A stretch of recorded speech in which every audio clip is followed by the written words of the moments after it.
What's up, everybody? How you doing today? This is Antonio Hitman Networks coming at you.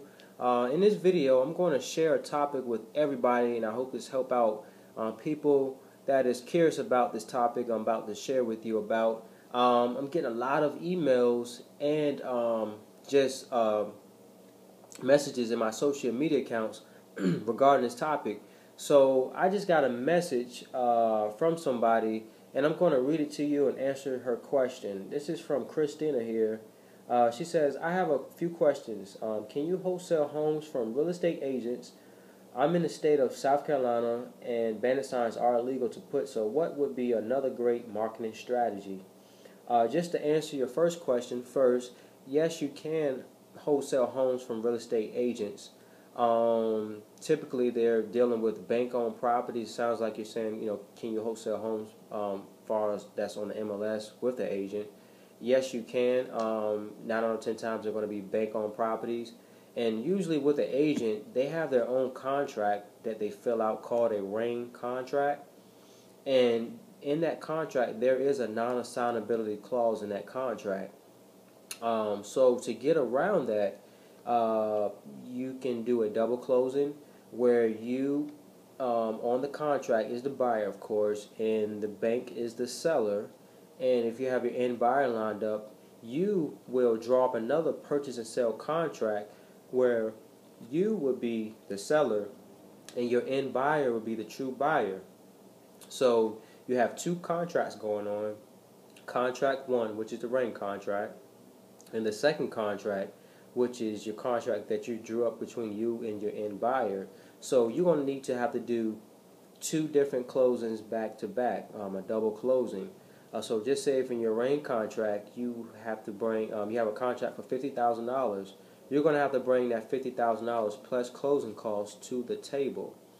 And then if your other contract is $60,000 with you and your end buyer, he will bring his $60,000 plus closing costs to the table for that transaction. But before you get to close that transaction, you have to close your first transaction first, and you have to bring that $50,000 to the closing table. If you don't have those funds to bring that to close that transaction first before B2C get closed, send me an email at prolificsales06@gmail.com.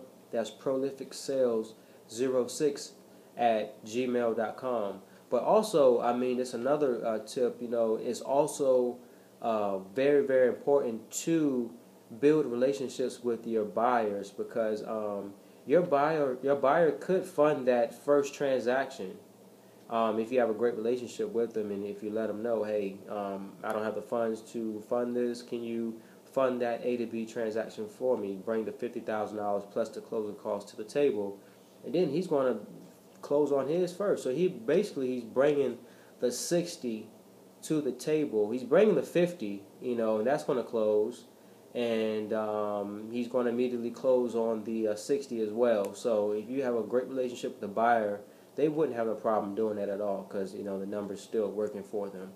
Another way that you can do is create an LLC.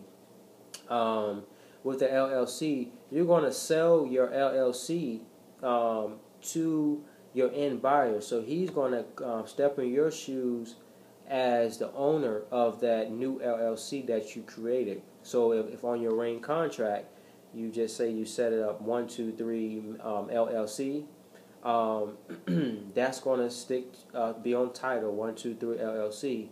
But your end buyer brought that LLC from you. Just say it was $10,000.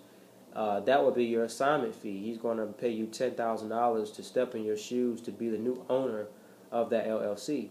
Another way that you can do is you can create a land trust. Pretty much with the land trust is a beneficiary and a trustee. You would be the beneficiary of that land trust, and you have a trustee. Just say if it's a 123 Main Street Land Trust, and with this land trust, you can create this out of thin air. Just a 6 to 8 page document. Maybe you want to talk to your attorney to maybe creating that LLC for you, but it's not hard at all. It's very simple. But with that, Just say on your rent contract you put 123 Main Street Land Trust. What the bank's going to see, they're just going to see the name of that land trust, 123 Main Street Land Trust, and the trustee who signed that rent contract. How the trustee comes into the picture, they're hired by the beneficiary to sign the documents regarding 123 Main Street Land Trust or whatever land trust you created.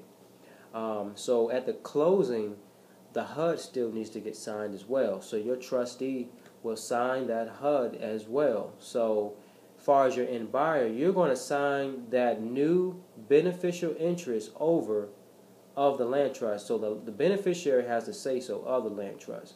But the key thing, nobody sees who the beneficiary is besides the person who created that land trust, which is the beneficiary, or of course the trustee as well too knows. But he's going to own, the end buyer is going to step into the shoes. If your LLC is the beneficiary, you're going to assign a new beneficiary, which is your buyer's name, as a new beneficiary. So the thing is, just say if your trustee sign the documents at closing, make sure that they do sign those documents at closing, and then your end buyer can appoint his new trustee to sign documents after, after the closing, whatever he needs to do regarding that property. So that's pretty much a few things you can do to get around that non-assignability clause in the rent contract. So therefore, yes, you can wholesale bank-owned properties from real estate agents. And just to answer your other question, you said banner signs are illegal. Is there another way? Is there another better way? Far as another great marketing strategy? Yes, banner signs are illegal everywhere.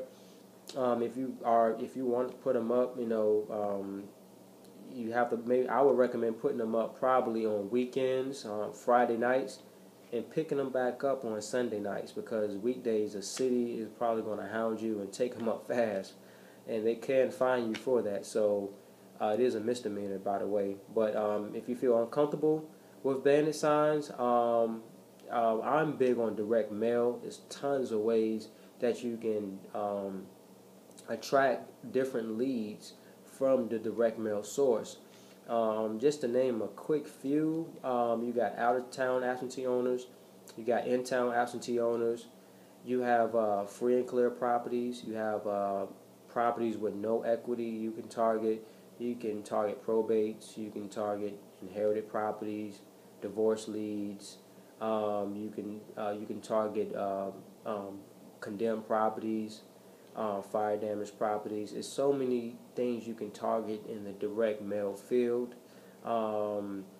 If you have a vehicle, put a car magnet on your vehicle or wrap your vehicle up, or We Buy Houses. Be a mobile billboard. You can do that pretty much with your vehicle. Online classify ads, social media. That's a great marketing tool.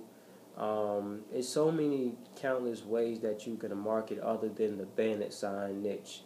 If you don't feel comfortable with the banner sign, you can go with a few of those routes as well. Also, business cards. If you're going to do business cards, you definitely want to be very creative, because 9 out of 10 times a person is going to give you a credit card that's just a typical paper filled type business card, and most people throw that away. So you try to kind of figure out a creative way where somebody will remember your business card and your business card will stand out. Here's one of my business cards right here. This is very, very eye-catching. It's just like a credit card. It's a credit card type feel, and it's gold and it's shiny, and it has like the little platinum letters up here as well. And I have my I say it's a VIP access card. Has my name, email, has our phone number, and has a website as well. So this is one of my buyer's cards here, and my seller one is the same way. It's platinum, and they don't remember me. I'm sorry, they do remember me when they see this. So definitely, that's just another way to attract leads. So I hope this answers your question, and hope this helps out everybody that's looking at this video. And this is Antonio Edwards signing off.